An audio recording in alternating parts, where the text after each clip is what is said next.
Doll Circle, and today we're doing another doll chat, and we're doing, as you can see by the title, what's the worth of a doll, or what's a doll worth, in the sense of value, like whether it's monetary or resale, and then also we're going to bring up some points.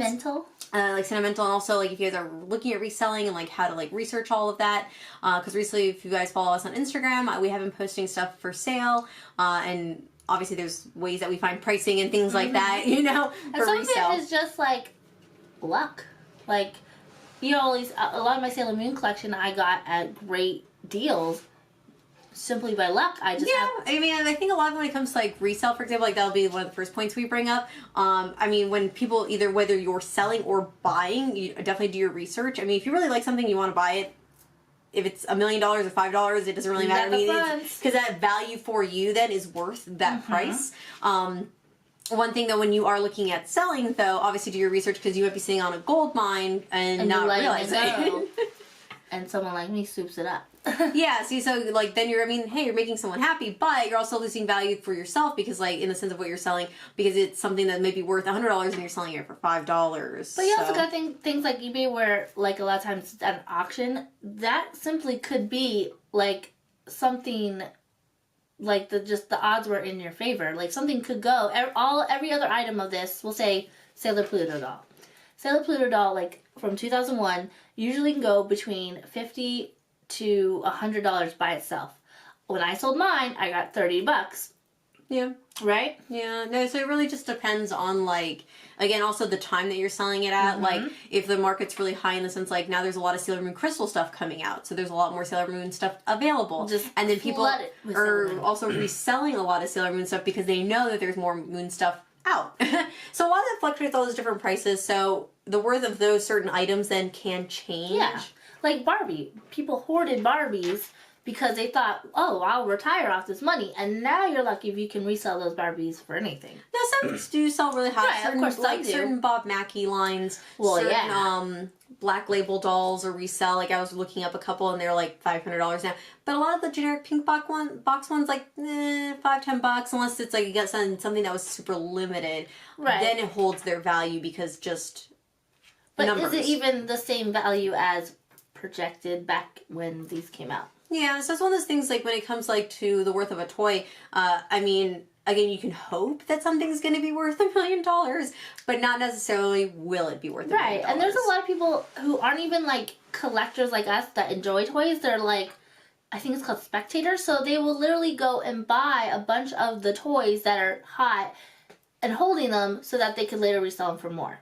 Yeah. And that's what drives up prices, and why people spend some $300 on a Hatchimal that you could buy at $60 before. Yeah. Or even right now, because now they're available if you guys waited. So it's like one of those things, like, you know, I mean, again, everything is worth to what you want to put into it type of thing. Like, for me, like, I'll buy certain things just because I love it, and I don't care if it's maybe high on the market or whatever, you know, like, I just want it because I like it. But then also that kind of goes into now with, like, sentimental stuff. I mean, things can be worth different amounts to different people versus on, like, memories. Like, I have certain memories tied with certain toys, and for me, those are worth more even if someone offered me $1 million for it. So yeah, like I have a little collection of knockoff Sailor Moon Gashapon figures that aren't really worth anything, but I will never get rid of because they were from Elvira and my friends for my bridal shower cake. Those are the most precious moons I own, but they're really not even worth anything. Yeah, no, that's one thing that's really, like, I mean, again, like, the value, it hurts when people, like you said, do the spectating thing, because sometimes, like, it'll change the value of an item even though there's sentimental value for some people on those items. So,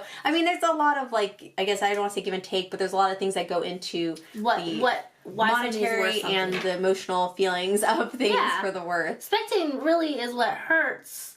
At least the monetary value of items. Yeah. Because, again, they'll buy all the Hatchimals, and so then people will spend $300 to get their kid a Hatchimal. So it has for Christmas, but then now there's Hatchimals everywhere and no one wants Hatchimals. Yeah. I'm not saying they don't, but you know what I mean. Well, I mean, that was a lot of toys, like Tickle Me Elmo, you know, Cabbage Patches back in the day. And that was even, like, then you go even before eBay with, like, Cabbage Patches, like you were saying, like, people were flipping them on street corners. Like, Cabbage Patch. Like, old school, like, eBay stuff, you know, like scalping, I guess you'd call it. You want a Cabbage Patch? I know. I know, my mom actually got me some. I was so happy. Like, I was like, someone's trunk? Huh? From someone's car, like street corner? I don't even know. I have never asked her. I probably should ask her, and she probably was like, yeah, no, I did buy it. Don't worry about that.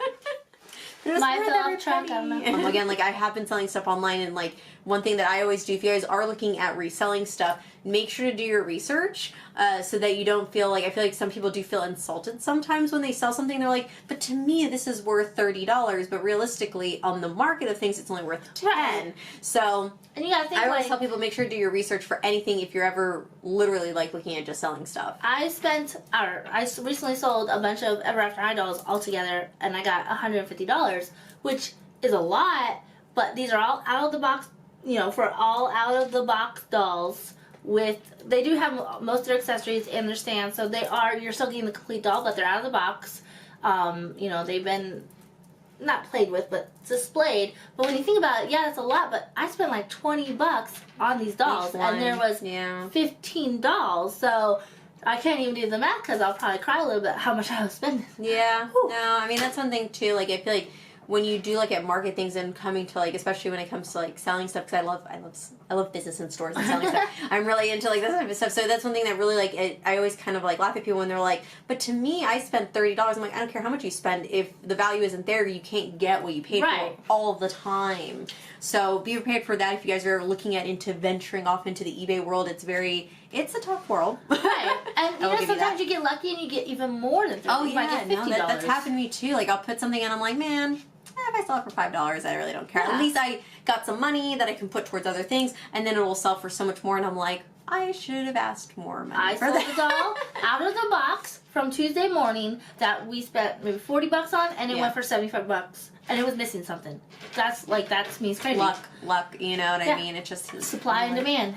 Yeah, and then there's some stuff that I know, like my mom or whoever will be like, oh, you know, you should get rid of this, that, and I'm like, but I've had that since I was like a baby, and like I can't get rid of it, you know? Right. And then sometimes there's things that you, like, people then will start pushing you to sell and things like that, but you don't have to sell anything. Sell what you want, and don't be afraid. Yeah, and make keep for stuff, you know? And then sometimes, like, I've had a lot of people ask questions like, oh, are you getting rid of your collection? Are you getting out of dolls? No, I still have dolls. I still have toys. I love all of the stuff that I have. You know, sometimes you just need money.